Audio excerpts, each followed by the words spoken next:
Today let's unpack hover star 360 rotation.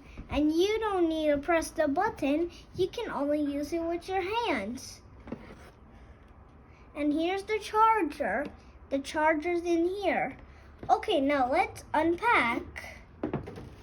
Oh my guys, now I'm ready to pack from here. Guys, let's open the charger. But first, let's show the charger. What? Open? But let's open. There's also the instructions in here. And the charger is hiding right here where it's off. Now let's open. Wow. Okay, now let's open this.